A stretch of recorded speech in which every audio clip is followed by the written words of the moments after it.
E aí, galera? Firmeza? Boa tarde. Quanto tempo, hein? Plantãozinho, geopolítica, faz muito tempo. Bem-vindos, muito obrigado por estarem aqui. Professor Reginaldo, professor Samuca, eu geografia, ele história. Não, ao contrário, história depois geografia. Como é que é? História, geografia. Não, mas eu coloquei assim no pé de igualdade, não é? Não, é história, geografia. História e geografia com a terra invertida, tá? Quem está em casa, bacana também que vocês estão aí, legal. Quem vai assistir depois a aula gravada. Galera, deixa eu explicar a proposta da nossa aula para vocês entenderem. Tá legal? Olha o título da aula: Geopolítica Mundial pós 11 de setembro de 2001. Afinal de contas, esse ano nós completaremos 20 anos dos atentados terroristas ao World Trade Center, ao Pentágono e quase à Casa Branca, né? Quase que aconteceu o atentado terrorista lá também. Tudo no mesmo dia. Esse evento, eu conversando com o professor Samuca, mas nem precisa dessa conversa, porque qualquer um que vivenciou esse momento sabe que ele entrou para a história como sendo um divisor de águas. Sabe aqueles grandes eventos da história da humanidade? Aqueles grandes marcos, né? Crise de 29. Então, o 11 de setembro, ele foi um divisor de águas na geopolítica mundial e, em partes, também na economia. Então, o que a gente vai fazer na aula de hoje aqui, para vocês entenderem? Nós vamos voltar um pouquinho antes do 11 de setembro, sempre tendo como foco os Estados Unidos da América.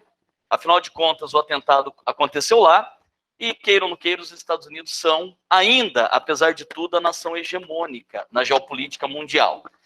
Então, a gente vai fazer um retrospecto um pouco anterior ao 11 de setembro, e conforme forem aparecendo, né, os eventos, as datas, os acontecimentos, eu e o professor Samuca vamos fazer aqui um bate-papo, um bate-bola, ele puxando mais para a área de história e eu puxando mais para a área de geopolítica. Esse tá legal? Ponto, né, Regi? Acho que é interessante. A gente vai se sobrepor aqui. Às vezes eu vou interromper um pouquinho, puxo, falo um pouquinho de história, aí ele vem, comenta a geografia. A ideia é que seja um bate-papo mesmo, e não só uma exposição de um vem aqui, fala quadradinho, outro vai e fala quadradinho, tá? E se vocês quiserem perguntar, também estamos aqui para a gente fazer esse bate-papo com vocês, não só entre nós dois. Isso, a aula é de vocês, a aula é para vocês. E aí, uma outra coisa que eu quero explicar, tudo antes de começar a nossa aula, é que eu tenho várias aulas em PowerPoint, várias mesmo, tá? A respeito da gestão Trump, do governo Obama, dos acordos que a gente vai falar aqui na sala de aula de geopolítica, o Samuca tem também, ele tem vídeos, né, até comentou comigo a respeito do 11 de setembro. Aí a gente conversando, daí nós pensamos assim, porra, se for reunir tudo isso, a gente não termina essa aula, né, em uma tarde inteira. Então a gente optou por usar o quadro para ficar uma coisa mais dinâmica e não ficar preso assim apenas aos slides. Nada impede que depois eu mande para vocês esses arquivos, né, para complementar os estudos de vocês. Tudo bem? Estamos combinados? Podemos começar? Samuca, mais alguma coisa que porventura eu não falei? Não, acho que em termos dos acordos que nós havíamos estabelecido e tudo que a gente quer para essa aula, é mais ou menos esse o caminho. Eu começaria, enquanto o Regi vai escrevendo, sobre essa questão de marcos históricos, né? A humanidade sempre tem esses marcos históricos que são a posteriori. Então, nós escolhemos, quando passado uma certa distância, um certo distanciamento daquele evento, uma análise a ser realizada dentro das ciências sociais, e a gente coloca em retrospectiva e analisa e fala, pô, então aqui é o início do fim, ou é o término, efetivamente, de um determinado povo, de um determinado império, né? Você fala lá, 476 depois de Cristo. O que aconteceu em 476 depois de Cristo? Isso, todo mundo junto. Muito bom. Queda do Império Romano Ocidental. Você viu? Nossa, todo mundo junto, cara. 1789, dia 14 de julho. Tomada da Bastilha. Início da Era Moderna. Da nossa Era Moderna, quando eu digo moderna, eu falo contemporânea. Então, esses marcos históricos, eles são muito interessantes. Alguns historiadores já chegam a defender que talvez o 11 de setembro, Regis, seja efetivamente o fim dessa era contemporânea. Porque talvez seja a primeira semente no sentido de a queda do imperialismo norte-americano. E a gente vai ver nesses últimos 20 anos aqui como os Estados Unidos se posicionou e como, de uma certa forma, foi esfacelando esse poder norte-americano, até com novos atores no sentido geopolítico, no sentido econômico, uma série de outros fatores que a gente vai comentar. Mas é uma data, sem dúvida alguma, um grande marco. E a gente estava sentado ali, trocando uma ideia, conversando sobre como que a gente ia tratar essa aula, e nós dois lembramos exatamente o que fazíamos no dia 11 de setembro de 2001, uma terça-feira, aqui no Brasil, por volta de 9 horas da manhã. Nós dois lembrávamos, né? Logicamente, eu muito mais jovem, né? Ainda um jovem mancebo no ensino médio. Não, continua, né? Você está muito bem acabado, quer dizer, no bom sentido da palavra, no formal, né? O Regi já dava aula e a gente estava lembrando exatamente o que aconteceu. Eu estava no segundo ano do ensino médio, tinha 16 anos em 2001. E na época, celular era coisa assim para os nossos pais, sabe? Eu não tinha celular, mas eu tinha um outro colega que tinha, um mais riquinho assim. E uma menina recebeu uma mensagem, SMS ainda, gente. Vocês já receberam SMS alguma vez na vida de vocês? Acho que não, né? Tudo já no WhatsApp. SMS da mãe dela afirmando que um avião tinha batido numa torre nos Estados Unidos. Ah, um avião bateu lá em Nova York. Assim, ninguém sabia que era o World Trade Center, assim, direito, né? A única coisa que eu tinha visto o World Trade Center era no Esqueceram de Mim. Não sei se vocês se lembram daquela cena. Tem uma Macaulay Culkin, assim, mostra ele no Esqueceram de Mim no World Trade Center. E aí, de repente, a gente fala, né, deve ter morrido ali, meia dúzia. A gente achou que era um aviãozinho, pequenininho. Alguns minutos depois, cerca de meia hora depois, ela recebe uma segunda mensagem da mãe dela dizendo que um novo avião havia batido. Só que a gente nunca tinha ouvido falar de Al-Qaeda, a gente nunca tinha ouvido falar de Osama Bin Laden. Era uma coisa assim completamente nova. Naquele momento ninguém falava sobre isso. E eu lembro que quando eu fui para casa as torres já tinham caído. Eu cheguei em casa para almoçar e na minha casa a gente nunca almoçava na frente da televisão. Tinha sala de TV, tinha sala de jantar. Nós comíamos sempre na sala de jantar. Então, família reunida, conversando, né? Era uma exigência dos meus pais. Naquele dia, dado ao evento histórico, nós almoçamos na sala de TV. E aí, eu lembro que eu estava comendo uma macarronada e a única coisa que eu conseguia fazer era olhar para a TV, não para a macarronada. Sabe quando você está comendo assim, atônito? E eu fazia assim, e aí lambuzava inteiro, e era um momento realmente marcante. Até o final do dia já sabia-se não, já se especulava, né, que Osama Bin Laden, que a Al-Qaeda estavam por trás desses atentados. Eu estou fazendo esse relato para você perceber que desde aquele momento, já se percebia, já se analisava que era um evento histórico. Nesses últimos 20 anos, a geopolítica internacional se desenhou de uma certa forma sobre o 11 de setembro, correlacionada a ele. Perfeito. Exato. Deu para ver que foi um evento realmente importante para o mundo, para ele, para mim, para todos nós. A questão é a seguinte, como que se chegou a esse ponto? Então, vamos voltar um pouquinho para a gente chegar no 11 de setembro. Eu também relato daqui a pouco onde eu estava, o que eu estava fazendo, o que estava acontecendo, e porque a história dele é um pouquinho diferente da minha, de repente dá para contribuir um pouco aí para que vocês conheçam um pouco.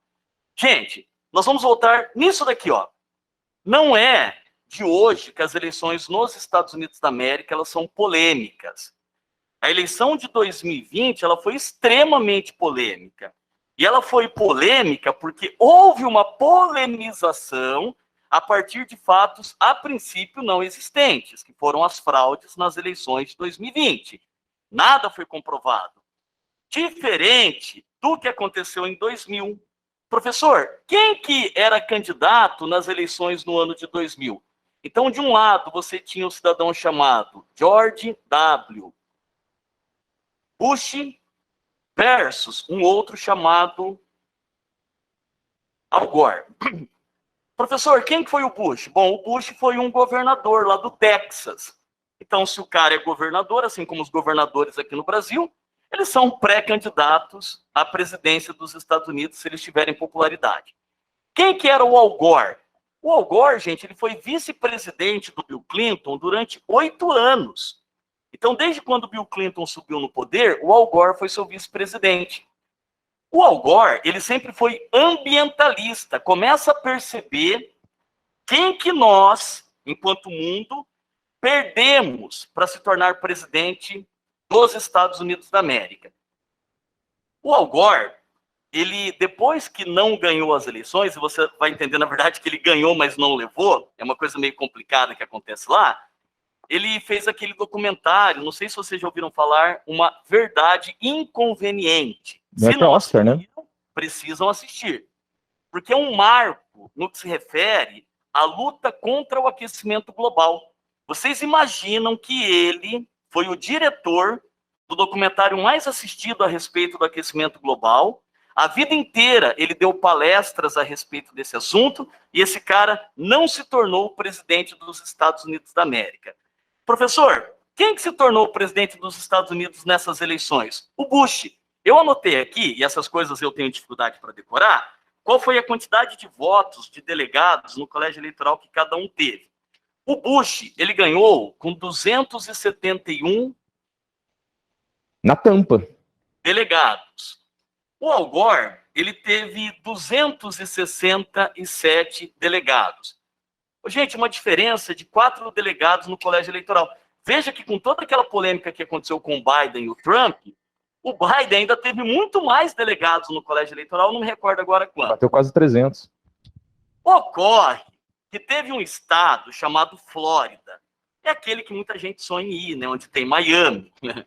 Para fazer compras, tem praias maravilhosas, né? Gente muito rica. E esse estado, ele tinha 6 milhões de votos aproximadamente. Presta atenção nessa história. 6 milhões de gente, de pessoas que foram votar. Quem ganhasse na Flórida, sabe aquela coisa do estado decisivo? Ganharia as eleições nos Estados Unidos da América.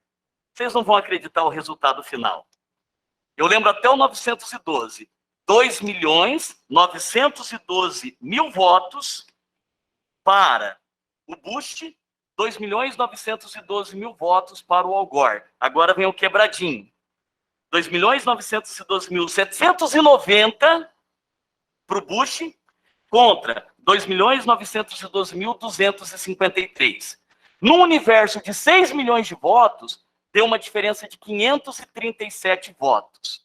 Você já imaginou, gente? 537 votos é 0,00 algum 1% se a gente fizer a conta na matemática. Vocês se lembram como é que funcionam as eleições nos Estados Unidos? Quem ganha no Paraná leva todos os votos do Paraná.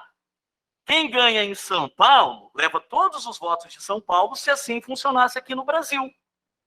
Quem ganhasse na Flórida, que fosse por um voto, levaria todos os delegados da Flórida, que são muitos, salvo engano, 20 delegados do colégio eleitoral, é muita coisa, porque a Flórida é um estado populoso. Ah, professor, o Bush ganhou por 537 votos. Ok, não fosse o fato de terminadas eleições, presta atenção nisso, muitos pobres, porque na Flórida tem, apesar de muita riqueza, muitos negros, e na Flórida existem muitos negros, relataram o seguinte: eu não consegui votar. Eu fui votar, meu nome não estava na lista. Para quem que o senhor votaria? Para quem que a senhora votaria? Eu votaria para o Al Gore. E eu não pude votar. Houve uma quantidade muito grande de reclamações de fraude eleitoral, de pessoas que não puderam votar. O Al Gore pede recontagem de votos. Gente, se você acha que esse ano de 2020 foi complicado para saber quem que se tornaria o presidente dos Estados Unidos, vocês não imaginam o que aconteceu há 20 anos atrás. O negócio ficou enrolado por semanas na justiça, até que a justiça deu ganho de causa para o Bush. Um detalhe não pode faltar nessa nossa conversa. Você sabe quem que era o governador da Flórida na época? Alguém tem ideia? Era o irmão do Bush, Jeb Bush, ou Bush, né, que tem que falar. Pode pesquisar. Ah, professor, entre ele ser irmão e ter fraude eleitoral, existe uma diferença gigantesca. É claro que existe, mas são aquelas coisas muito coincidentes que levam a gente a desconfiar.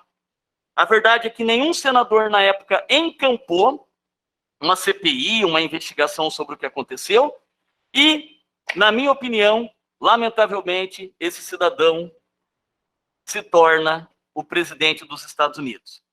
Eu vou passar a bola daqui a pouco para o Samuca, porque eu tenho uma coisa super importante para te dizer.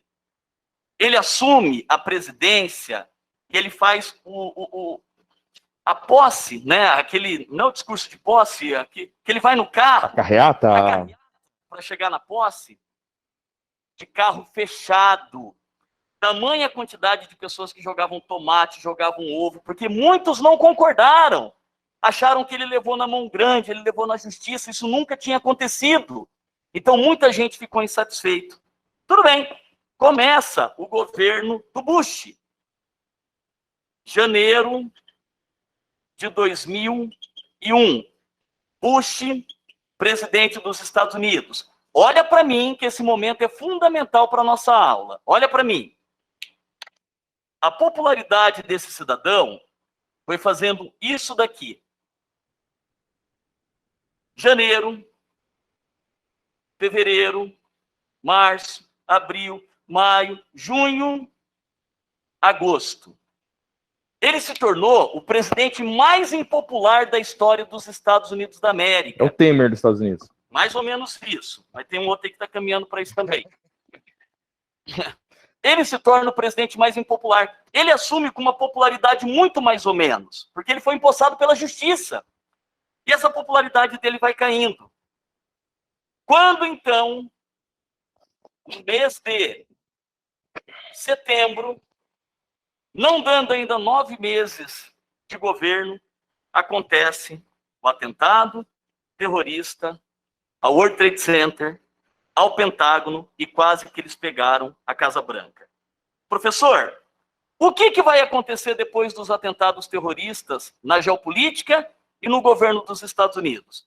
É o que a gente vai falar a partir de agora, mas eu acho que você quer falar um pouco do 11 de setembro. Eu acho que é interessante falar do 11 de setembro, sobre perspectiva histórica. A gente tem que fazer um contexto, tem que remeter aos motivos pelo qual existe a Al-Qaeda e os motivos pelo qual Osama Bin Laden, líder desse grupo terrorista, né, dessa célula terrorista, vem a se organizar dessa maneira, tá? Então eu vou remeter, historicamente, a um período bem anterior, para a gente entender o contexto pós-Segunda Guerra Mundial. Ali. Ele vai fazer isso, a gente volta para o 11 de setembro, tá? E daí, a partir desse momento, a gente vai debater essas questões da geopolítica. Exato. Então, vamos fazer essa retrospectiva, a gente chega no 11 de setembro e a gente puxa para esses últimos 20 anos, beleza? Quando a Segunda Guerra Mundial está nos seus momentos finais, já é praticamente dado como certa a derrota dos nazistas, os aliados começam a se reunir para discutir o que vai acontecer do mundo logo na sequência. E ali, por exemplo, você vai ter a figura do Winston Churchill já falando da cortina de ferro dos comunistas, né? Então, a gente está falando de um novo conflito que é gestacional. É a tal da Guerra Fria. A velha ordem mundial. Beleza. Esta Guerra Fria, que vai se sobrepor à Segunda Guerra Mundial, aí geograficamente falando, historicamente falando, tem algumas datações diferentes. A gente começa a falar que vai ser depois do Plano Marshall, né? Eu vou colocar aqui 45, porque se você pegar a Segunda Guerra Mundial, você já percebe que esses elementos que até então eram aliados, estavam lado a lado, vão se posicionar de maneira distinta, né? 2 países eram aliados antes da Guerra Fria, ou seja, na Segunda Guerra Mundial, Estados Unidos e União Soviética, mas são completamente antagônicos. Politicamente, economicamente, eram 2 modelos completamente distintos, tá?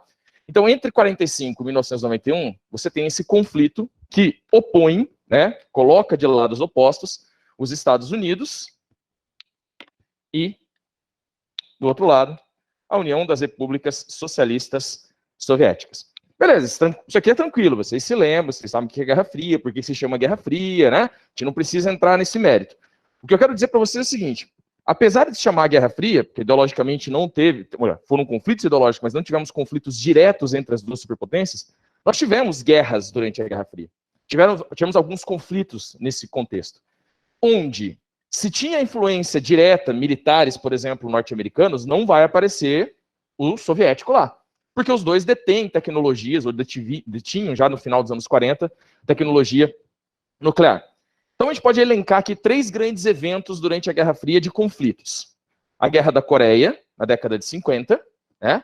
A Guerra do Vietnã, onde os americanos tiveram um grande revés ali nos anos 60 e nos anos 70, e depois, no final dos anos 70, dentro desse contexto de Guerra Fria, a ocorrência de um conflito interno, portanto, que é a Guerra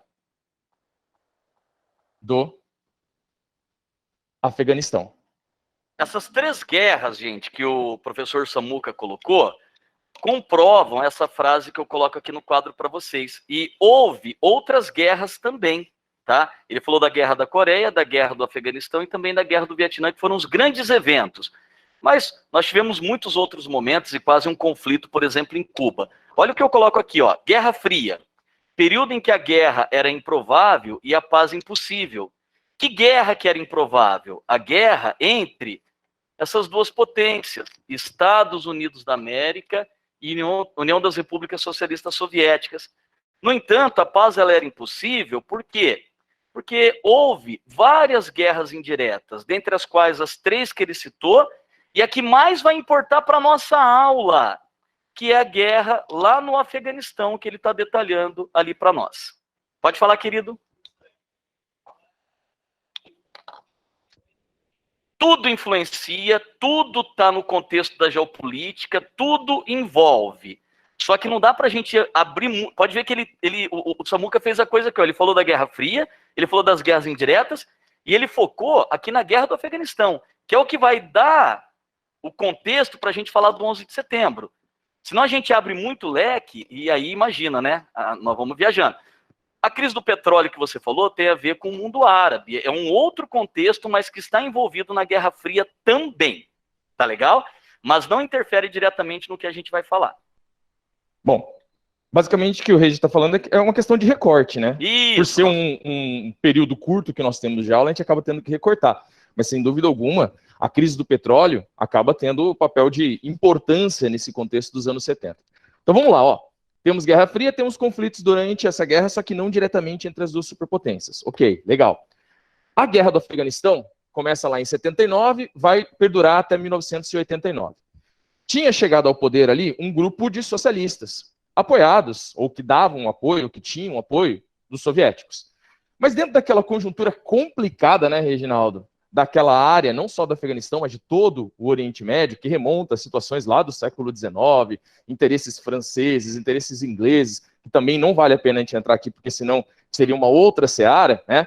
Bom, o fato é que ali você tem uma guerra interna, onde, de um lado, forças soviéticas dão apoio para que esses socialistas perdurem no poder, e do outro lado é formado um grupo, ou na verdade vários grupos guerrilheiros, tá? E esses grupos guerrilheiros têm o apoio do governo norte-americano. Vocês estão prestando atenção nisso, gente? Grupos guerrilheiros dentro do Afeganistão contra a União Soviética e que tinham apoio dos Estados Unidos, dentre os quais... a Al-Qaeda. Em 1988, um grupo liderado por um tal de Osama Bin Laden surge, a Al-Qaeda, dentro desse contexto, de ser um grupo guerrilheiro apoiado pelos norte-americanos. Olha só que interessante, vocês cresceram ouvindo Bin Laden versus Estados Unidos. Mas quem financiou esse grupo guerrilheiro que lutou contra os soviéticos? Quem deu munição a esse grupo? Quem treinou esse grupo? Os Estados Unidos da América. Então os americanos deram suporte ao crescimento dessas ideias, desses grupos guerrilheiros. Assim como, por exemplo, ali do lado, né, na vizinha, na região do Iraque, Saddam Hussein também teve o apoio dos norte-americanos durante um período, até que os americanos acharam que ele não valia mais a pena, por uma outra conjuntura histórica, e começaram também a torrar a paciência dele. Mas vamos aqui, forças soviéticas versus esses grupos guerrilheiros. A guerra perdura, é uma das causas, por exemplo, do final da União Soviética. Esse Estado fica cada vez mais endividado por motivos internos, e entre eles você tem a guerra do Afeganistão. Essas forças contrárias aos soviéticos acabam vencendo esse conflito, né? Já lá em 1988, o presidente Mikhail Gorbachev fala da retirada das tropas soviéticas, o que é efetivado no começo do ano seguinte, em 1989. Tá, nesse contexto, em 88, a Al-Qaeda é fundada pelo Osama. Então aqui a gente começa a falar do tal do Osama Bin Laden. O Osama Bin Laden, ele não é afegão, ele não é soviético, ele não é americano, ele é da Arábia Saudita. A família dele está ligada muito às empreitas. O pai dele é um empreiteiro daquela região. Também tem ligação com as questões petrolíferas típicas da Arábia Saudita. Inclusive, a família do Osama Bin Laden chegou a ter relações econômicas lá nos anos 70 com a família do Bush. Porque o Bush era governador do Texas e lidava com petróleo lá nos anos 70. Né? Olha só, olha como as coisas elas estão interconectadas. Aí é tudo uma questão daquele momento histórico favorecer você ser aliado ou ser inimigo. Né? Os Bin Laden, gente, os Bin Ladens, eles são riquíssimos na Arábia Saudita. Eles estudaram na Europa, nos Estados Unidos. O próprio Osama. investimentos. O Bin Laden, ele se tornou a ovelha negra da família.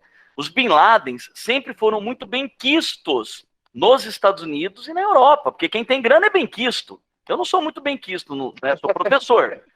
Por que você está rindo? Você também é. Aí, o que acontece? Quem tem dinheiro é benquisto. O Bin Laden se tornou a ovelha negra. E aí, nós vamos explicar por que ele se torna a ovelha negra da família. Aguenta aí. É interessante perceber que Osama Bin Laden é um dos últimos filhos de um empreiteiro da Arábia Saudita. Vamos lembrar que a Arábia Saudita e os Estados Unidos também estão aqui, lado a lado, né? Sempre na geopolítica daquela região.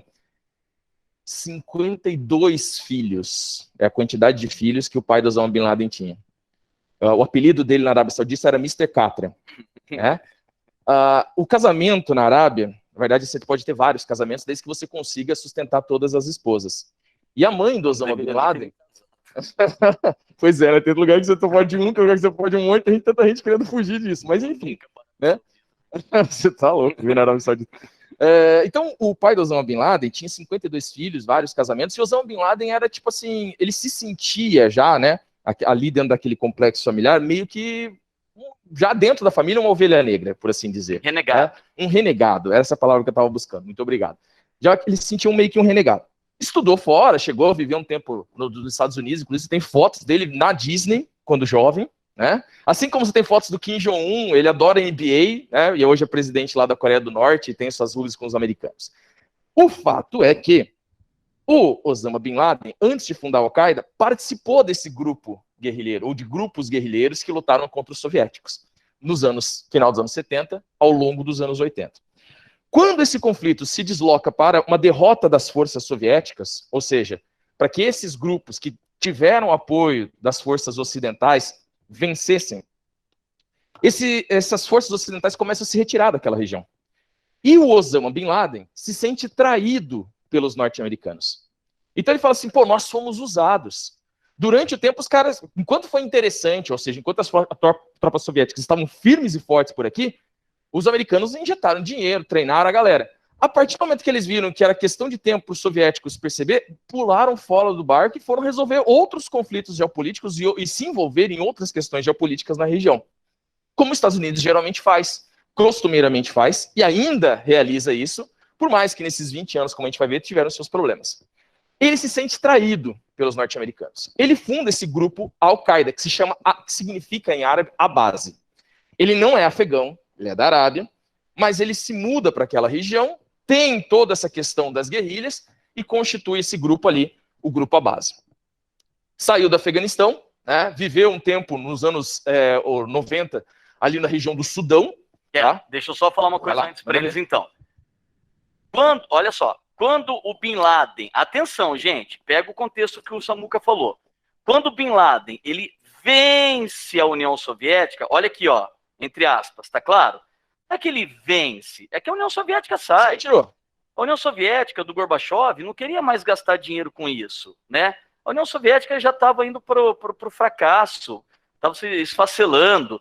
Então ele falou, não vou ficar gastando com uma guerra num país que não me interessa mais. A União Soviética se retira, Bin Laden vence a guerra. Vocês viram a data que o Samuel colocou ali? 1988? Então, quando Bin Laden volta para sua terra natal, Arábia Saudita, o ano é 1990. Ele volta para a Arábia Saudita, ele volta com moral. Porra, o cara ganhou da União Soviética, gente. Para pensar. Segundo ele, né? O discurso, cada um faz uma retórica. Quando ele volta para a Arábia Saudita, o Saddam Hussein do Iraque invade o Kuwait. Vocês não vão acreditar. O Kuwait é do tamanho do Paraná, dividido por 17. O Kuwait é 1/17 do estado do Paraná. E o Kuwait, na época, tinha a 4ª maior reserva de petróleo do planeta. Só perdia para a Arábia Saudita, Irã, Iraque, Kuwait. O Saddam Hussein invade o Kuwait. Até eu que sou bobo ter essa cara de tonto, eu também invadiria o Kuwait. Você imagina você pegar um país pequeno com a 4ª maior reserva de petróleo? Então Saddam Hussein invade o Kuwait. Bin Laden olha para a monarquia saudita e fala, deixa comigo. Eu venci a União Soviética. Eu monto uma guerrilha e eu derroto Saddam Hussein, presidente do Iraque. Atenção, a monarquia saudita olhou para a cara de Bin Laden e falou: nós não queremos você contra o Iraque. Nós já fechamos um acordo com os Estados Unidos da América. Bin Laden fica louco. Como que pode uma potência ocidental lá na América do Norte vir resolver um problema nosso, islâmico, do Oriente Médio, um problema árabe? Bin Laden fica, posso falar? Claro. Puto da vida. Ah, não sabia que você ia falar isso. Isso aqui, ele falou que pode, ué. Né? Bin Laden fica puto da vida e ele foge para o Sudão. Ele foge para o Sudão e ele vira terrorista, porque até então ele era guerrilheiro, inclusive tendo tido o apoio dos Estados Unidos. Lá do Sudão, ele começa a escrever, então, textos contra os Estados Unidos e a monarquia saudita. Ele se torna persona non grata, ele nunca mais vai voltar para a Arábia Saudita, ele não é aceito, e a partir daí ele começa a comandar atentados terroristas que vão culminar, olha lá, 91, Guerra do Golfo, 10 anos depois, ataques terroristas ao World Trade Center. Detalhe, Guerra do Golfo tem a ver, como disse o Reginaldo, muito bem, com a invasão que o presidente do Iraque, ou o ditador iraquiano Saddam Hussein, coloca contra o Kuwait, que é uma região petrolífera. Os norte-americanos falam: deixa com a gente, somos a grande águia do mundo, nossas asas protegem tudo, então vamos lá proteger o pessoal do Kuwait. Detalhe, quem é o presidente dos Estados Unidos em 1991? O papai. Vocês conhecem o papai? Papai. Papai. Que não Papai é o de Mr. quem? Carter que a gente tá falando mais, o papai chegou. Tá? Papai de quem? Pai desse. O O Bush George pai. H. Bush, que faleceu faz 2 anos. O Bush pai era o presidente. Olha como as coisas estão todas interconectadas. A gente está falando aqui, vai e volta, mas você percebe que elas estão todas interconectadas num certo momento, aliados, num certo momento, em outros momentos distantes. O Bush pai ordena o ataque dos Estados Unidos contra o Iraque, contra o Saddam Hussein, que foi colocado no poder desde o começo dos anos 1980, naquela região. Ampla cobertura da imprensa, CNN cobriu pra caramba aquilo ali, primeira grande cobertura praticamente ao vivo da guerra, tá? E o Osama Bin Laden, por essa conjuntura apresentada pelo Reginaldo, se sente traído pelos norte-americanos. Já se sentia anteriormente, desde lá daquele momento das guerrilhas, aprofundou esse ódio e fala assim: como assim? Americanos ocidentais cuidando dos nossos assuntos? E aí? Precisamos fazer alguma coisa. E aí ele se transforma num grupo, a Al-Qaeda se transforma num grupo efetivamente guerrilheiro. Nos anos 90... Terrorista. Terrorista. Deixa de ser guerrilheiro e passa a ser terrorista. Isso.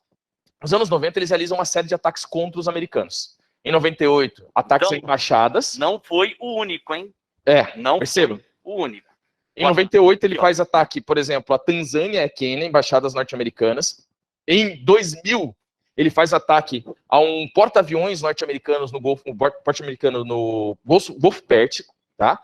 E ali começa uma série de situações. Então já sabia-se da Al-Qaeda, já sabia da existência de Osama Bin Laden, mas nunca um território americano tinha sido atacado diretamente.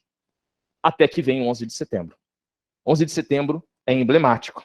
A gente está falando de cerca de 3 mil mortos, né? 3 mil mortes, se a gente for fazer uma comparação, claro que toda vida é válida e toda morte deve ser sentida, é quase o número de pessoas que têm morrido diariamente hoje no nosso país por conta do Covid, né? A gente está falando de 2.200, 2.300 indivíduos morrendo por dia no nosso país atualmente. Mas, você está falando de 3 mil mortes que são lembrados 20 anos depois, porque tem toda essa construção geopolítica anterior, que remonta à Guerra Fria, especialmente a questão do Afeganistão, as questões de disputas entre os grupos árabes e a relação dos Estados Unidos com aquela localidade.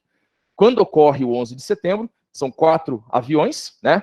2 que atingem diretamente as Torres Gêmeas, um que vai acabar caindo no Pentágono e um outro que seria direcionado até a Casa Branca, mas que acaba caindo na Pensilvânia, porque os próprios passageiros e tripulantes entraram em briga ali, de fato, com os terroristas e derrubaram o avião antes que ele caísse no alvo que era efetivamente de interesse. Bom, feita a conjuntura... Veja o que o Samuel falou, presta muita atenção no detalhe, porque tem coisas que são muito relevantes. Quando a gente fala do 11 de setembro, e agora a gente chegou no 11 de setembro, percebeu? Ele fez uma baita de uma contextualização para vocês entenderem quem que foi Osama Bin Laden, o que foi a Al-Qaeda, no que a Al-Qaeda se transformou, e o que ficou comprovado no 11 de setembro, que vai cair no teu vestibular, e não adianta a gente trabalhar aqui teoria da conspiração, o que vai cair aqui, Osama Bin Laden, lá do Afeganistão, porque do Sudão ele foi para o Afeganistão, sob a proteção do governo afegão, o regime talibã, ele comandou os ataques terroristas aos Estados Unidos da América no dia 11 de setembro de 2001. E aí que eu queria chamar a atenção da fala do professor Samuel. Presta atenção. Olha só a inteligência, claro, né? Não deveria ter acontecido esse atentado terrorista. Todo atentado terrorista é o ápice da ignorância e do radicalismo do ser humano. Não pode ter atentado terrorista. Mas ele aconteceu e nós temos que analisar. E aí a gente vai analisar a perspicácia, a inteligência, o planejamento dos caras. Vamos lá? Quantos aviões? 4. Quais eram os alvos? O primeiro, World Trade Center. O segundo alvo, a Casa Branca. E o terceiro alvo, o Pentágono. Gente, o que esses 3 lugares simbolizam para os Estados Unidos da América? Vocês pararam para pensar que a coisa não foi assim? Eu vou fazer um ataque terrorista ali no NeoDNA. Não. Poderia ser, né? Mas não vamos pegar qualquer lugar, né? Não que ela seja qualquer lugar, não é isso que eu tô querendo dizer, pelo amor de Deus. Tipo assim, poderia ser o terminal de ônibus de Londrina, é nesse sentido que eu quero dizer. Não, eles quiseram pegar coisas simbólicas. Eles quiseram pegar coisas que marcassem para a história da humanidade. O World Trade Center é o coração econômico. A Casa Branca é o coração político. E o Pentágono é o coração militar. Só um parênteses. Já tinham tentado um ataque contra o World Trade Center em 1993, ou seja, logo depois da Guerra do Golfo, antes desses ataques que fazem nas embaixadas lá na África e ao porta-aviões em 2000. Só que desse viés estratégico que o Reginaldo está falando, olha a diferença. Em 93, eles colocaram bombas dentro de uma van, e essa van estava estacionada no subsolo do World Trade Center. Explodiu, não fez uma coisa muito... 10 anos depois, ou menos de 10 anos depois, porque isso é 93, em 2001, os caras estão falando de 4 aviões. Olha a diferença da organização. Nenhuma arma, sem nenhuma bomba. Eles conseguiram sequestrar 4 aviões de forma surpreendente, pilotaram esses aviões e tiveram sucesso na empreitada deles, derrubando o World Trade Center, atingindo, vou só fazer o O aqui, do Pentágono, foi uma parte do Pentágono, e a Casa Branca não foi atingida, por motivos que o Samuel já falou aqui, que o avião foi derrubado na Pensilvânia. Eu até costumo brincar, se chegasse na Casa Branca e atingisse a Casa Branca, inacreditavelmente, essa desgraça estaria livre. Essa anta que veio ao mundo e a minha raiva em relação a ele, daqui a pouco vai ser muito bem colocada. E se eu sair dessa aula, Samuca, dividindo um pouco dessa raiva que eu tenho dele com vocês, eu já vou ficar muito contente, tá?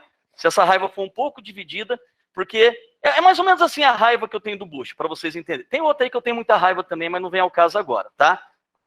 Começa com um B também? Deixa pra lá. Aí, a raiva que eu tenho desse cidadão é tão grande que vocês vão entender o que eu vou falar. Na hora que ele morrer, porque o pai dele morreu, tá? Ele vai morrer também, todos nós vamos. A dele tá demorando um pouco. Quando ele morrer e ele chegar no inferno, ó, cheguei. O capeta vai olhar para ele e falar assim, pronto, me aposentei. Tá aqui, ó. É você agora. Esse cara acabou com o mundo. Ele acabou com a geopolítica mundial. E se o avião atingisse a Casa Branca, ele não estaria lá. Porque ele estava numa reunião com crianças. Com crianças, lendo um livro da cobrinha. Ao contrário. O livro estava ao contrário, ele é uma besta, ele é um imbecil que governou os Estados Unidos da América. Nós temos outros imbecis governando outros países do mundo também.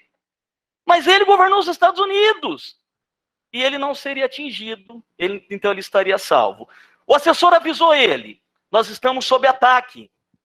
Ele ficou atônito. Ficou. Ele ficou parado. Com mais cara de besta do que ele já tinha. Precisou o segundo avião atingir a segunda torre para ele falar, opa, acho que não dá mais para ficar aqui. Tem imagens disso, a gente não tá mentindo. Tem imagens disso. Pode procurar na internet, tem um documentário do George Fahrenheit. Fahrenheit. Vocês precisam assistir. Assistam. Ah, ele está disponível, acho que na Netflix, no YouTube. Fahrenheit 11/9. E essa cara de, né, banana do George W. Bush, para usar um termo, né, um pouco educado, é perceptível. Ele está lá lendo o livrinho com as crianças, o livrinho virado. E aí chega o assessor e fala, ó, estamos sob ataque. Como diz assim, velho, vamos, sai daqui, vamos te levar para algum lugar. Detalhe, estava na Flórida, né, a mesma Flórida, aquela de 2000. Quase 3 mil pessoas morrendo. Vai comprar vacina? Não, vou ficar aqui, né? Mas a máscara? Não. Claro. Aí os caras chegam e falam assim, aconteceu tal coisa. Aí, de novo, mais um ataque. Aí ele, é isso, 1 mais 1 igual a 2. É mais ou menos esse o caminho. Tem imagem que mostra isso, o cara lá fazendo tendo esse tipo de comportamento, e ele era o presidente dos Estados Unidos da América. Detalhe, para eu poder fechar minha fala e devolver para o Regi. 1 mês antes, ou no mês de agosto, semanas antes, essa popularidade dele estava caindo, ele estava jogando golfe e recebeu uma pasta de documentos da CIA falando de comunicações internacionais, de chamadas interceptadas, internet, e-mails, sob a possibilidade de um ataque a ser promovido por um grupo tal de Al-Qaeda, liderado por um tal de Osama Bin Laden. Ele botou a pastinha debaixo do braço e voltou a jogar golfe. Isso antes, semanas, por volta ali de agosto. Só para você perceber qual é a conjuntura que a gente está apresentando. Manda ver. Galera, então olha aqui para mim. Momento importantíssimo da aula. A gente não sabe até quando a gente vai chegar nessa aula, mas alguns momentos eles precisam ser colocados para vocês. Né, aquela coisa, se não der tempo da gente chegar no Biden, não tem problema, a gente marca uma outra aula. Né? Para nós isso é maravilhoso. O importante é vocês focarem em algumas coisas. Acontece o atentado terrorista. Como que estava o Bush? Com uma popularidade muito baixa. Gente, depois dos atentados terroristas, a popularidade desse homem foi lá na estratosfera. Professor, por competência do Bush? Não, porque ele era incompetente, e aí eu estou falando de verdade, ele era incompetente, é só vocês pesquisarem. No entanto, o Partido Republicano não é incompetente. O Partido Republicano, assim como o Partido Democrata, não é à toa que os dois estão ali sempre disputando. Os caras têm assessores inteligentíssimos. Por que a popularidade dele vai lá na estratosfera? Porque o Partido Republicano, atenção, conseguiu angariar politicamente para o Bush todos os dividendos positivos pós-ataque. Professor, mas você está dizendo que o ataque terrorista foi positivo? Não! Eu estou te dizendo que toda coisa ruim tem uma consequência boa para alguém. Então, se a crise de 29 foi horrível para a economia cafeeira aqui no Brasil, ela foi ótima para a industrialização do Brasil. É simples assim. Então, a popularidade dele que estava lá embaixo, o Partido Republicano conseguiu fazer com que a popularidade dele fosse lá em cima. Porque o Bush passou a olhar para todo mundo e falar assim, ó, eu sou a solução. Mas como que o Partido Republicano trabalhou com a população? Gente, é tão importante isso. Eles trabalharam com medo. Você é um nova-iorquino. Você é um estadunidense. E você está traumatizado porque o teu país foi atingido. Pela primeira vez na história. Você está no 12 de setembro, no 13 de setembro. Sabe o que você está fazendo? Você não está saindo das ruas, né? Porque tem pandemia. Você não está indo trabalhar. Você não está indo no shopping. Avião parou tudo. Não decolou nada. Não teve mais voo nos Estados Unidos depois disso. Durante o dia, o governo dos Estados Unidos entrava em cadeia nacional de rádio e televisão. Pam, pam, pam, pam, pam, pam, né? Igual o plantão da Globo. Atenção, escutar. Estamos detectando conversações entre terroristas e verificamos que pode acontecer um atentado nos Estados Unidos da América, em qualquer lugar, a qualquer momento. Tamanho daquele território. Ô, gente, você sabe o que é um atentado terrorista em qualquer lugar, a qualquer momento? E o que é o governo declarar isso, né? E o que significa o governo declarar isso? O atentado terrorista em qualquer lugar, a qualquer momento, ele pode acontecer em qualquer lugar, a qualquer momento. Ele pode acontecer no terminal do ônibus, ele pode acontecer na rodoviária, ele pode acontecer no NeoDNA. Não é que eu queira que aconteça lá no NeoDNA, mas pode, não pode? Você iria estudar? Você fica recluso na tua casa. Você entendeu como é que o cidadão estadunidense ele se sentiu? À noite, no mesmo dia, George W. Bush, com texto pronto, em cadeia nacional de rádio e televisão. Meus compatriotas, não percamos a liberdade que a duras penas conquistamos desde 1776, com a nossa independência. Cidadão estadunidense, ele não falaria assim, ele falaria cidadão americano. Vá para o shopping, compre passagens de avião, vá fazer compras, faça turismo, porque eu estou aqui para te proteger. Cara, eu ia amar esse cara. É ele a solução. E sendo ele a solução, é quem eu vou me apegar. A popularidade dele foi uma das maiores dentre os presidentes dos Estados Unidos. Uma pessoa revestida de popularidade, ela pode fazer qualquer coisa. Essa pessoa, esse partido manipula a população. E tendo poder, o Partido Republicano, ele criou a doutrina Bush, que até hoje cai em geopolítica nos vestibulares.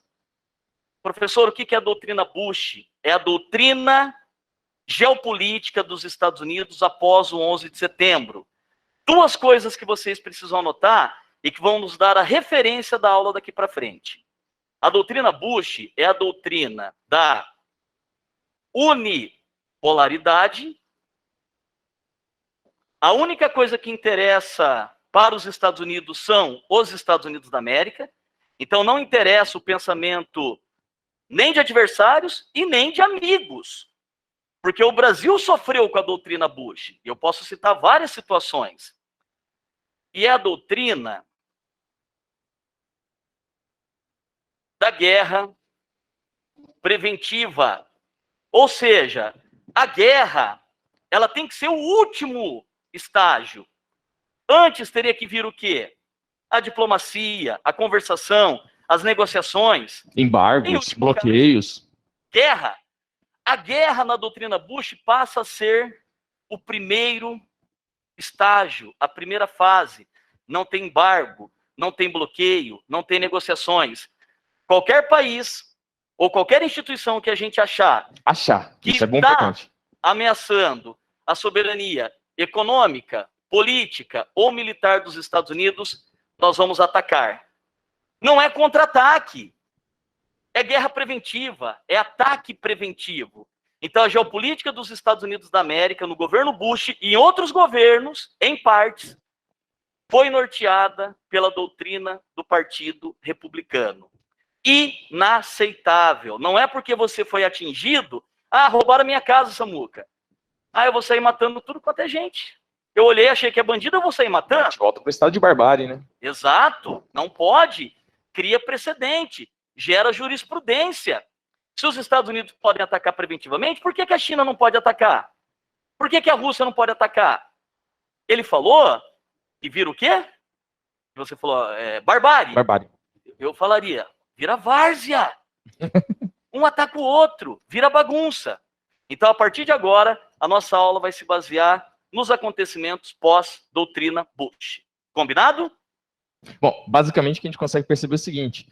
Do final da Guerra Fria, 91, até os atentados de 2001, são 10 anos. Beleza, ok. Nesses 10 anos, o Johnny Boy, também conhecido como Estados Unidos, estava meio perdido. Porque o Johnny Boy precisa da guerra. Precisa do inimigo. Precisa do inimigo, precisa do conflito. Tem que ter ali uma relação, alguma situação em que ele possa se posicionar e colocar as asinhas da águia dos Estados Unidos. Eu não aguento, cara. Manda ver. Porque uma superpotência tem que ter um inimigo. Você está percebendo? Você está percebendo que ele falou de 91 a 2001 foi uma década sem inimigo? Porque o inimigo era a União Soviética. Um dia o inimigo foram as potências europeias na América Latina. Daí vem a doutrina Monroe. Depois vem a doutrina Truman. E durante 10 anos não teve doutrina. Não teve doutrina porque não teve inimigo. Não teve. Percebeu? Acabou a União Soviética, não tem mais esse mundo bipolarizado, né? E aí os Estados Unidos fica tipo, para onde eu vou? A tal ponto, perdidaço, a tal ponto dos Estados Unidos ficar nas picuinhas da vida sexual, por exemplo, do presidente Clinton lá nos anos 90, né? O presidente Clinton teve vários casos extraconjugais, o mesmo presidente, o que era esposo agora da Hillary, né, que concorreu nas eleições em 2016. Aí tem o caso da estagiária, da Mônica Lewinsky. Então, olha onde os Estados Unidos estava falando era a revista Contigo, era Tititi, né? Porque não tinha um inimigo. Agora tem.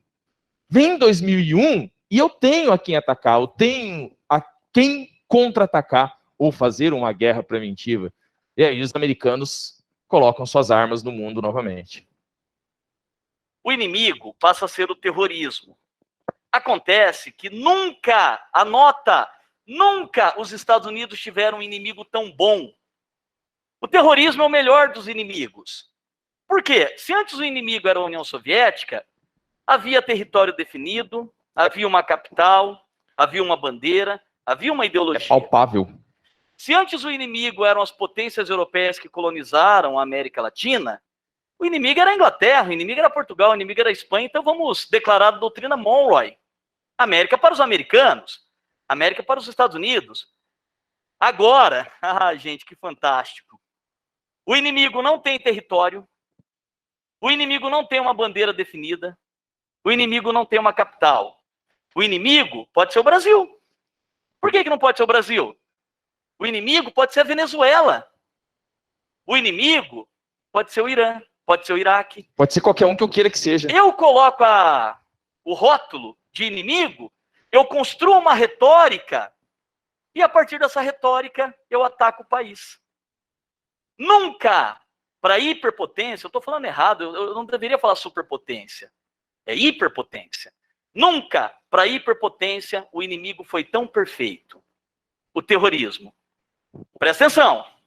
Potências europeias, doutrina Monroe. União Soviética, doutrina Truman. Terrorismo, doutrina Bush. Doutrina do Partido Republicano. Acontece, Samuca, que os Estados Unidos tiveram que contra-atacar. Por incrível que pareça, essa guerra ao Afeganistão, ela não foi necessariamente uma guerra da doutrina Bush. Porque aqui é contra-ataque, aqui não é guerra preventiva. Eu tenho toda a contrariedade em relação ao Bush, mas ele fez uma coisa certa, eu tenho que admitir. Ele pegou o telefone no dia 12 de setembro e ele ligou para os talibãs. Os talibãs governavam o Afeganistão, salvo engano, desde 94. Não me lembro a data. É meados dos anos 90, também não lembro a data. Mas fazia tempo que eles governavam, até 2001, ficaram lá uns 7, 8 anos no poder. O Bush pegou o telefone e ligou para os talibãs e falou assim: Talibã, nós temos provas de que Osama Bin Laden, da rede Al-Qaeda, promoveu os maiores atentados terroristas da história aqui nos Estados Unidos da América, e Bin Laden está aí no Afeganistão. Por favor, me manda Bin Laden para ser julgado em território estadunidense. Os talibãs radicais, religiosos, governo, religião política, fundamentalista. Velho? Hã? Fundamentalista? Não, fundamentalista eles eram, mas igual o Vaticano. Teocrático. Governo teocrático. Os talibãs, governo teocrático, religioso, radicais, responderam para o Bush: mando não. Bin Laden é nosso. Bin Laden não vai. Nós não deportamos Bin Laden. Aí o Bush foi coerente. A partir do momento, então, que vocês estão dando abrigo para o Bin Laden, eu considero que o Afeganistão cometeu o quê? Um ataque de guerra contra os Estados Unidos, que foi o 11 de setembro.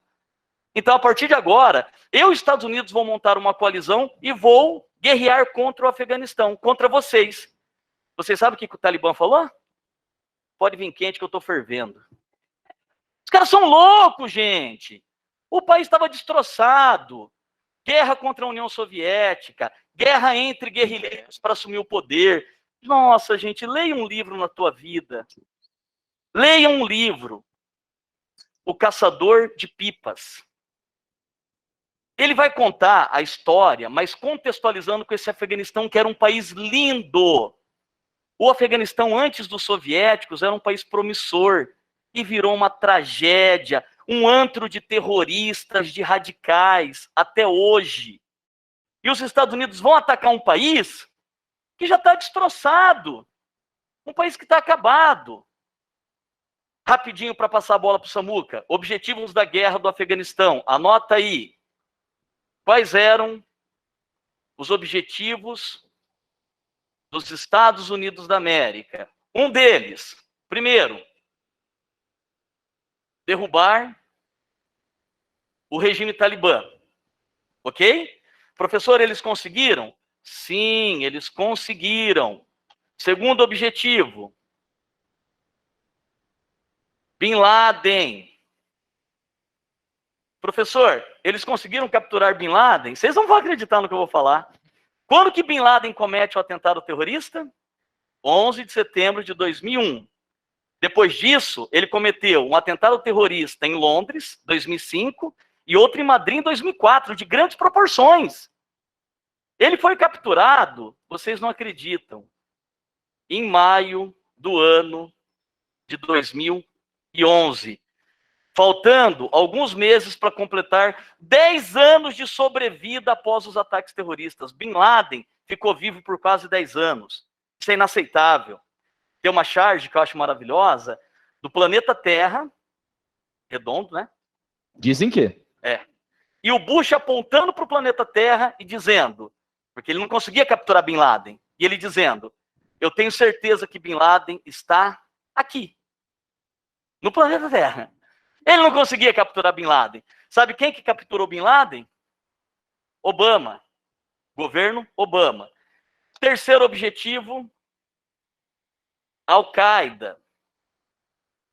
Professor, o que aconteceu com a Al-Qaeda? A Al-Qaeda, gente, ela se pulverizou. E mais tarde, ela vai se transformar, Entre outras coisas, no Estado Islâmico. Eu vou deixar uma pergunta para vocês, porque eu acho que o Samuca deve querer falar alguma coisa, eu vou responder daqui a pouco. Por que os Estados Unidos não cumpriram efetivamente os seus objetivos? Olha a pergunta. Já que os talibãs estão babando para voltar ao poder, até hoje, porque essa guerra não acabou. Essa guerra, gente, ela é outubro de 2001 até hoje. Bin Laden foi morto apenas 10 anos depois, esse Bin Laden, terrorista, e a Al-Qaeda se pulverizou e depois se transformou no Estado Islâmico. Então eu vou deixar essa pergunta que eu vou responder daqui a pouco. Por que os Estados Unidos não conquistaram seus objetivos plenamente? Eu já respondo. vamos lá, vamos resgatar um pouquinho. Al-Qaeda, a base, criada por Osama Bin Laden, lá em 88, depois desse contexto de guerrilhas, da primeira guerra do Afeganistão, que não é aquela que ele colocou aqui, essa aqui, 2001 até agora, beleza? Beleza. Tradição islâmica de grupos guerrilheiros / terroristas, que depois se transformam em terroristas. O líder coordena, beleza. Se o líder for pego, morreu, o que acontece? O grupo se dissemina e criam-se outros grupos. Pulveriza, perfeito. Se pulveriza, novas células terroristas começam a acontecer. A Al-Qaeda traz uma novidade. Isso não ocorre. O Osama Bin Laden continua vivo por mais 10 anos, fugindo de caverna em caverna dentro do Afeganistão, né? Parecendo um morcego de tanto caverna que ele viveu. Mas a Al-Qaeda ganha espaço, se sobrepõe a essa dificuldade e ele deixa de ser o simples e único cabeça. A Al-Qaeda passa a utilizar o que vocês usam a todo o momento, a internet.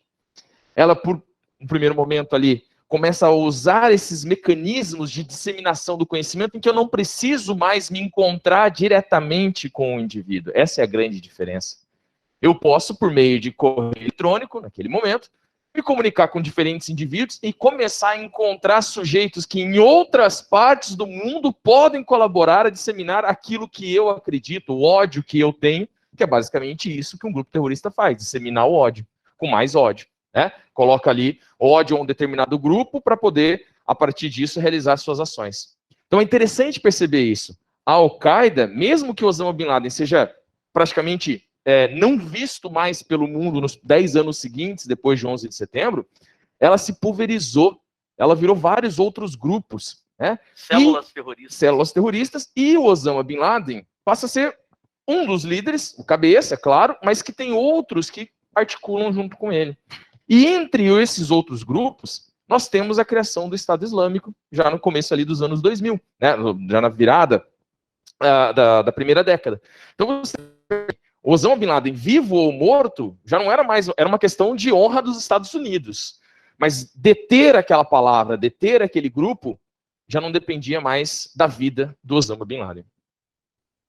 Perfeito, está correto. A Al-Qaeda se torna isso. Ela continua nativa e hoje ela está muito fraca, vocês vão entender por quê. Por que que a Al-Qaeda, nós não falamos mais em Al-Qaeda, só que vem daqui a pouquinho que eu vou falar para vocês. Galera, lembra da resposta que eu queria? É inacreditável o que eu vou falar para vocês. Eu vou repetir a pergunta. Por que que os Estados Unidos não tiveram tanto sucesso contra o Afeganistão na tentativa de derrubar o grupo Talibã, matar Osama Bin Laden ou capturar Osama Bin Laden e desestruturar a rede terrorista Al-Qaeda? Eu vou repetir. Os talibãs estão babando para voltar ao poder. Bin Laden foi capturado e morto 10 anos depois apenas pelo Obama. Né, isso foi, ele assistiu ao vivo o que estava acontecendo, uma operação que virou filme, todo mundo encontra, não me lembro o nome do filme, né, mas o homem mais perseguido do mundo, alguma coisa assim. E a Al-Qaeda se pulverizou e mais tarde ela vai virar... A hora mais... Como é que é, meu amor? A hora mais... Aqui tem dois, tem esse aí também, tem o homem mais procurado e a hora mais escura. Isso, perfeito, ela está correta, a hora mais escura, também trata aí desse assunto perfeito, é esse mesmo.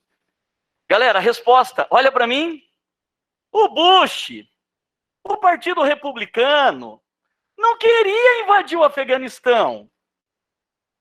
Para que invadir o Afeganistão? É um país pobre. Não tem petróleo. Um país destroçado por constantes guerras. Não tem localização geográfica estratégica nenhuma. E o Samuca Matapau não tem petróleo. Por que que eu, Bush, Partido Republicano, vou invadir o Afeganistão? Eu só tenho um único motivo para invadir. Eu tenho que prestar conta para a população estadunidense. Eu tenho que me vingar. Então, gente, coloque na tua cabeça, ele não foi com força total. Ele deveria ter ido com força total. Mobiliza todas as tropas dos Estados Unidos, a Força Aérea, a Força Militar, os porta-aviões ali no Golfo Pérsico. Vai com tudo. Não dá trégua. Pega Bin Laden em uma semana, acaba com a Al-Qaeda, acaba com os talibãs. Resolve o problema. Mobiliza a OTAN, traz o mundo ocidental a seu favor. Eles não queriam fazer isso. Ah, professor, mas isso tudo é dedução da sua parte? Óbvio que não. Eu vou te provar que não. Passados, vamos contar comigo? Outubro começa a guerra. Novembro, dezembro, janeiro. 3 meses. Ele não deixou nem passar um pouquinho mais de tempo. Ele escancarou quais eram os seus objetivos. Ele declarou o eixo do mal, que cai nos vestibulares. Ele elenca 3 países que, na visão do Partido Republicano, eram os países perigosos. Iraque, Coreia do Norte e Irã. De trás para frente, o Irã, depois dessa declaração, acelerou seu programa nuclear, quase chegou à bomba atômica. Não coloque no vestibular que o Irã tem bomba atômica. O Irã não tem bomba atômica.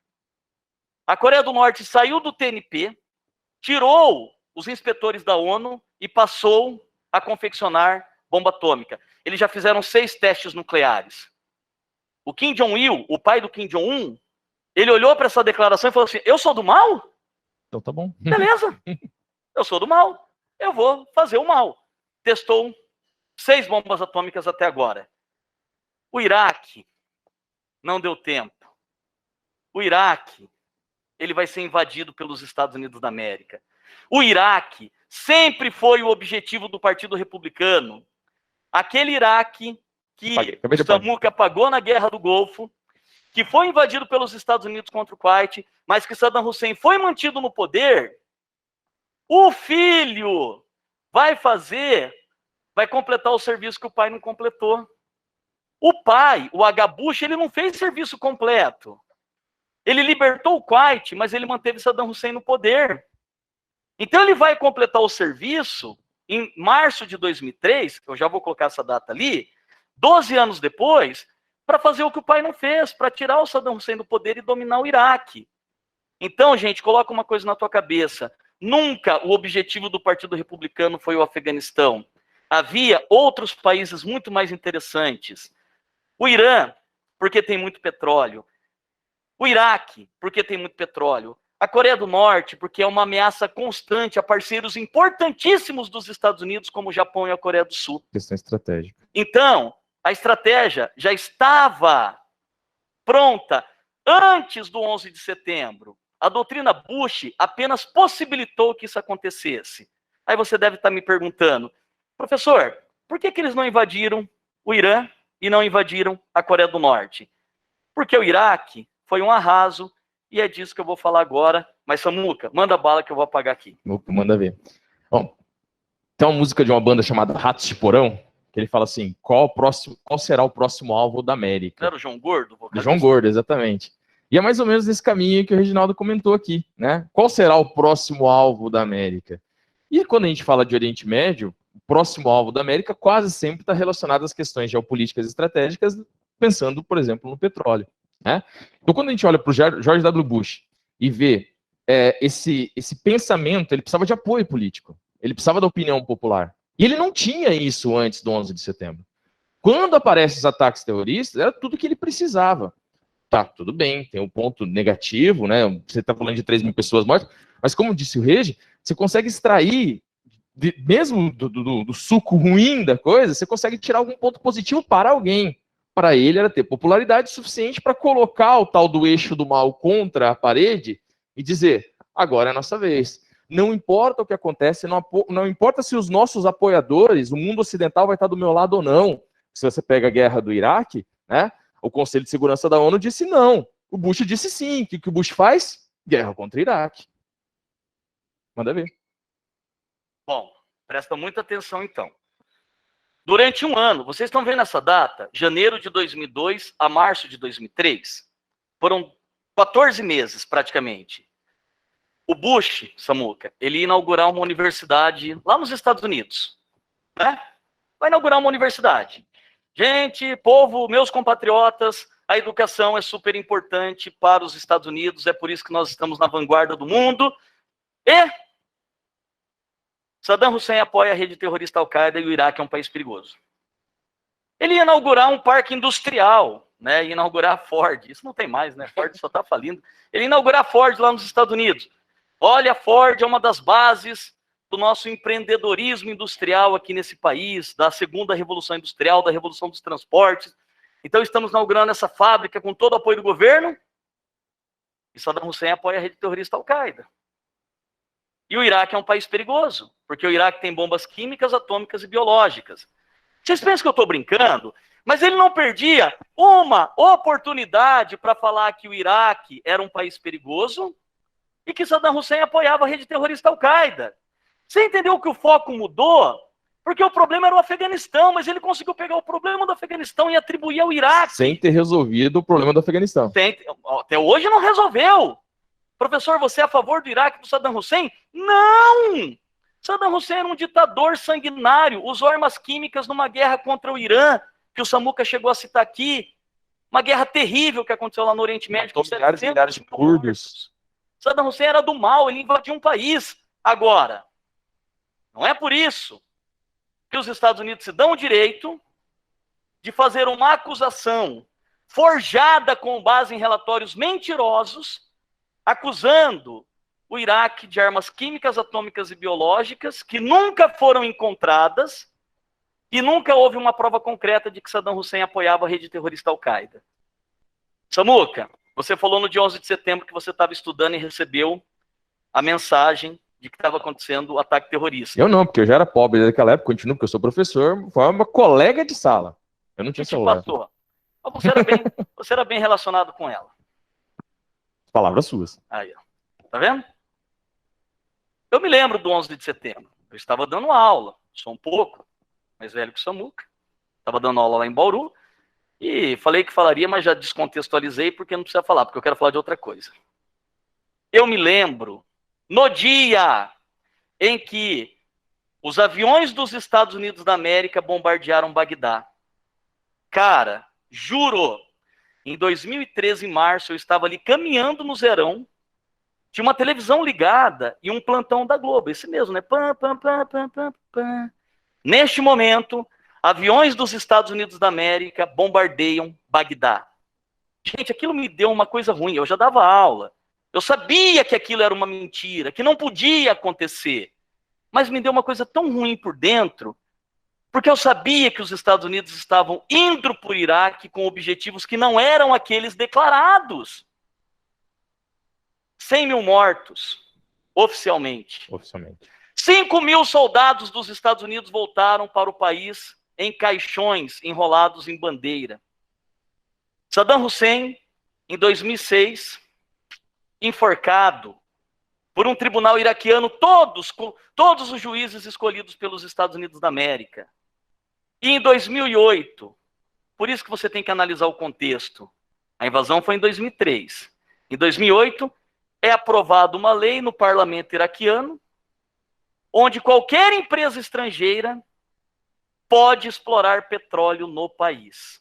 Essa lei nunca existiu em nenhum país do Oriente Médio, mas no Iraque, sim.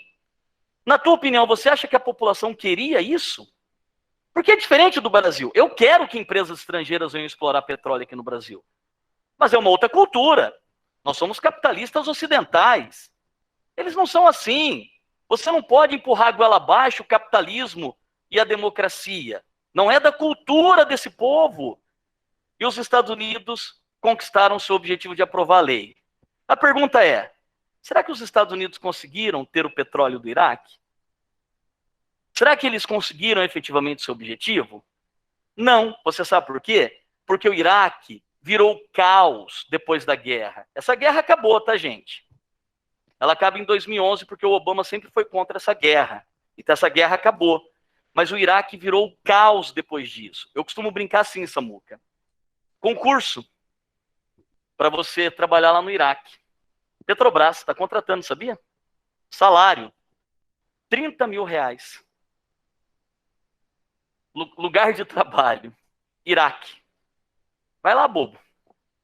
Nem se fosse 1 milhão. Vai lá ver se você volta vivo. Você sabe por que você não volta vivo? Você sabe o que os terroristas atacam? Os estrangeiros. Eles atacam as empresas. Aquele país virou caos, é ataque terrorista toda semana. Hoje até que se fala menos, mas depois de 2003 a coisa ficou caótica. E aí eu te respondo, para terminar essa parte da minha fala, o porquê que os Estados Unidos não invadiram a Coreia do Norte e o Irã. Porque eles imaginaram que seriam muito bem-sucedidos no Iraque. Eles imaginaram que eles invadiriam o Iraque, apaziguariam o Iraque e tornariam o Iraque um país desenvolvido em meio ao Oriente Médio, para mostrar para os outros assim, ó, tá vendo? É o único caminho. É o que eu fiz na Coreia do Sul, é o que eu fiz no Japão, é o que eu fiz nos tigres asiáticos. O caminho é seguir a minha cultura. Só que não deu certo. O Iraque é caótico. Essa guerra terminou, eu vou anotar. Bom, basicamente a gente consegue perceber que a guerra do Iraque ela começa errada e termina errada, né? Porque os princípios e os fins pelos quais o conflito vai acabar acontecendo estão errados desde o primeiro momento. E a guerra se dissemina de uma maneira completamente errada e continua sendo errada, não alcançando os objetivos, como disse o Reginaldo, dos Estados Unidos. É interessante perceber que quando essa doutrina Bush declara a guerra do eixo do mal, e aí, em março, realiza essa série de ataques, o Bush, chega a colocar no Conselho de Segurança da ONU, em votação, né, um pedido de votação para um ataque de forças internacionais contra o Iraque. Ó, vamos lá, forças internacionais. Presta atenção no detalhe que ele falou. Um pedido de votação.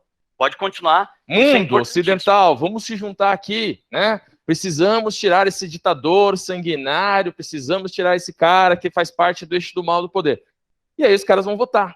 O Conselho de Segurança da ONU disse não temos evidências suficientes para a gente poder utilizar a OTAN para realizar esse ataque que você está querendo. A gente também acha, como disse o Regis lá mais cedo, que o Saddam Hussein é do mal. E ele era mesmo, era um ditador sanguinário, estava no poder fazia 20 e tantos anos, tinha matado um monte de gente, etnia dos curdos já tinha sofrido, tinha guerra Irã-Iraque, já tinha tido a guerra do Kuwait, né? Então, era um cara do mal. Mas você precisa ter evidências daquilo que estava sendo dito para que o ataque ocorresse. Armas químicas, não se achou, né? Antes não tinha evidências, e mesmo depois dos americanos dominarem e tomarem conta do Iraque, não se encontrou nenhuma arma química. Então, quando lá na ONU é pedido isso, não passa. Mas os Estados Unidos, mesmo assim, fala: eu sou o dono do mundo, eu vou fazer o que eu tenho que fazer.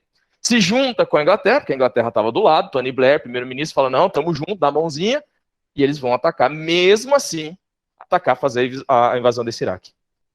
Você curte Engenheiros do Havaí? Sim. Armas químicas e poemas? Onde estavam as armas químicas? Onde estavam? Os poemas. Música maravilhosa. Retrata exatamente essa situação. Gente, o que o Samuel colocou é uma coisa tão séria, é tão importante, porque ele falou a coisa certa. Houve um pedido de votação, mas não houve a votação, Sim. tá? Não houve a votação. O Conselho de Segurança da ONU, que cai nos vestibulares, ele é composto por quem? Ele é composto pelos Estados Unidos da América, pelo Reino Unido, pela França, pela China e pela Rússia. Samuel, Adendo. pode falar. Tem a ver com o final da Segunda Isso. Guerra Mundial. Contexto em que a ONU vai ser construída, né? E esses são todos países aliados, vencedores dessa guerra. Então, esses são 5 membros permanentes desse Conselho de Segurança. Eles precisam votar para ter uma invasão que a ONU esteja orquestrando isso. Tá? Perfeito. Os caras mandam e desmandam no mundo. Já tá? falaram de discussão de aumentar isso, inclusive, Sim. de 5 para 10 cadeiras. Você tem 10 membros que são rotativos. O Brasil foi até alguns anos atrás, Perfeito. né? O Brasil pleiteava se tivesse a extensão para 10 cadeiras, uma cadeira como membro definitivo, permanente, mas por enquanto o que você tem são esses 5 e eles que votam ou não essas questões. Por enquanto que você tenha isso, não vai mudar, porque quem tem poder e não quer dividir o poder. Bem lembrado, são os 5 países que mais produzem armas no mundo, né? Isso. Perfeito, tá correto. O Bush, gente, eu fico tão contente em poder falar isso para vocês, que daí eu vou te mostrando a raiva que eu tenho em relação àquele cidadão, lembra? Nossa, nem tinha percebido. Para você invadir um país, amor, que eu vou te falar como é que se funciona, o processo. Fala, Bin Laden. Você tem que falar, como é que é? Bin Laden. Não, um Estado. Bin Laden não precisa fazer nada disso que eu vou falar. O Bin Laden vai lá, sequestra avião e manda bala, né? Para você, Brasil, invadir um outro país, a primeira coisa que você tem que fazer é uma carta e remeter essa carta ao Conselho de Segurança da ONU. Só que no caso não é o Brasil, né? É o Bush, é os Estados Unidos. O Bush fez a carta, gente. Presta muita atenção no que ele falou. Vem, através desta, solicitar ao Conselho de Segurança das Nações Unidas autorização para montar uma coalizão e invadir o Iraque. Ok, tem que ter o quê? Argumento. Motivo, argumento. Motivo, o Iraque possui armas químicas, atômicas e biológicas e Saddam Hussein apoia a rede terrorista Al-Qaeda. O Bush pegou essa carta e mandou, você sabe para quem? Um cara fantástico, espetacular, um dos melhores secretários gerais da ONU que já existiu, o Kofi Annan, um africano, uma pessoa carismática, quase que um Mandela. Ele olhou para essa carta e falou assim, Bush, não estou vendo muito fundamento aqui não, mas eu vou apresentar a carta para os caras aqui, eu vou pegar a opinião. O Bush não ia ser besta de mandar para votação se não soubesse que ia ganhar. Então ele apresentou os argumentos. Na hora que ele apresenta os argumentos, os Estados Unidos da América dizem sim, o Reino Unido diz sim, Tony Blair, a França fala não, a China fala não, a Rússia fala não. Professor, precisa desses 3 nãos? Não! Um não basta, porque um não se chama poder de veto. Tem que ter unanimidade. De veto. O Kofi Annan chega com a cartinha para o Bush e fala assim, Bush, os caras não vão aprovar. Aí o Bush refazia a carta. Olha, encontrei mais provas, e colocava mais provas na carta, e mandava para o Kofi Annan. O Kofi Annan apresentava para os caras falavam assim, não tem argumento. Voltava para o Bush colocava mais... Gente, ficou semanas nessa enrolação. Semanas. Até que George W. Bush, olha a minha aula aqui, essa multa. Ele rasgou a carta. E ele falou, eu vou invadir o Iraque, e que se foda a ONU. Vocês estão ouvindo bem? Ele passou por cima da ONU que ele criou, lá em 1945, na Carta de São Francisco, durante o fim da Segunda Guerra Mundial. A ONU foi criada nos Estados Unidos. Ele jogou a ONU na lata do lixo, ele jogou o Conselho de Segurança da ONU na lata do lixo, ele jogou na lata do lixo milhões de pessoas que saíram às ruas contra a guerra do Iraque. No mundo inteiro, não só nos Estados Unidos. Mas houve países que apoiaram. Eu tenho que passar isso para vocês. Sim. Não. Porque ele não é besta.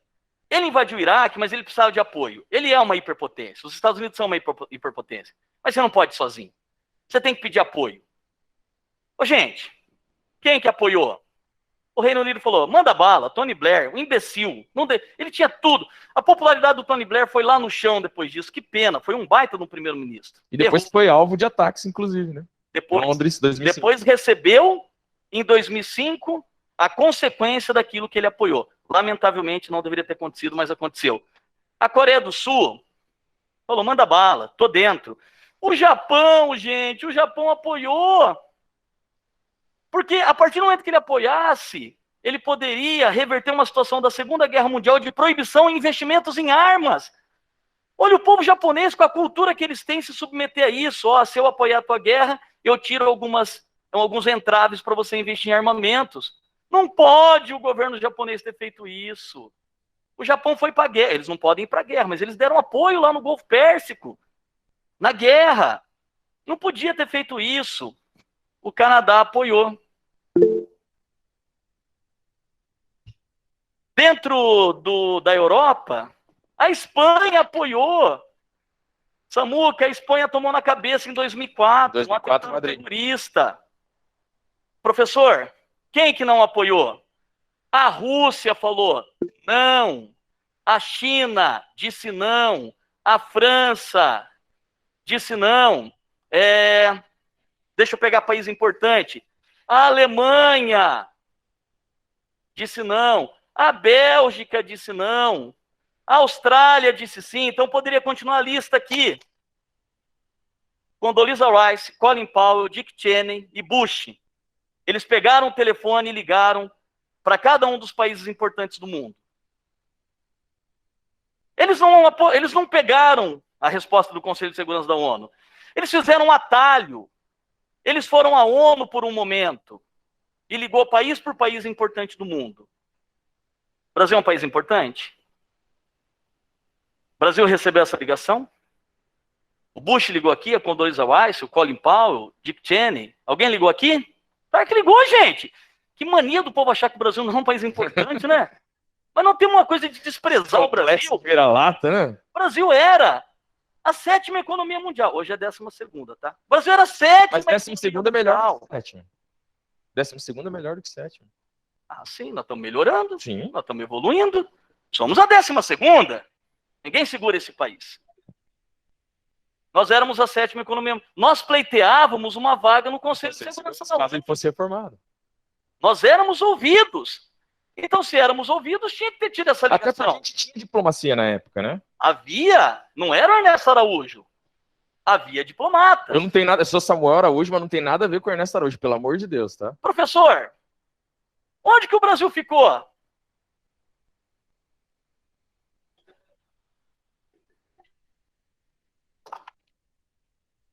Eu vou te provar uma coisa. Eu fiz o certo e fiz vocês darem risada. Mas a posição do Brasil foi a mais coerente dentre todos os países. O Brasil tinha diplomacia, isso é verdade. Sim. E independente de quem estava no governo, o Brasil tinha diplomacia. A diplomacia brasileira era reconhecida na ONU desde 45. Se existe hoje um Estado chamado Israel, porque em 47, um presidente da Assembleia Geral da ONU chamado Oswaldo Aranha, brasileiro, deu voto de Minerva para a criação do Estado de Israel, o Brasil comprometido com a multipolaridade, com a diplomacia internacional. Sempre uma diplomacia reconhecida internacionalmente. Você sabe qual que é a resposta que a diplomacia brasileira deu na época? Nós, o Brasil, apoiaremos o que a ONU decidir. Ou seja, eu não posso dizer sim ou não para um atalho Isso foge das relações diplomáticas legais. Eu não posso me posicionar. Coloque a carta para ser votada no Conselho de Segurança da ONU. Se o Conselho de Segurança da ONU disser sim, eu apoio. Se disser não, eu não apoio. Por que essa posição foi correta? Se todos os países, ao invés de dizerem sim ou falarem não, pressionassem para a carta e para o Conselho de Segurança da ONU, você sabe o que o Bush tinha que ter feito? Vocês têm um durex aí? Serve cuspe? Você entendeu que ele teria que ter passado pelo Conselho de Segurança da ONU? Não passou. O Iraque virou o caos. É inaceitável, gente, que um governo tenha feito isso. Aí um cidadão olha para mim, um vizinho meu, e fala: o Obama era um governo fraco, Bush era um governo forte. Forte pra puta que o pariu. Forte porque você não mora no Iraque. Um governo da família tradicional estadunidense, porque não é a família iraquiana. Por quê? Porque não é só a família que tá com a arma apontada, né? A família iraquiana é que se foda.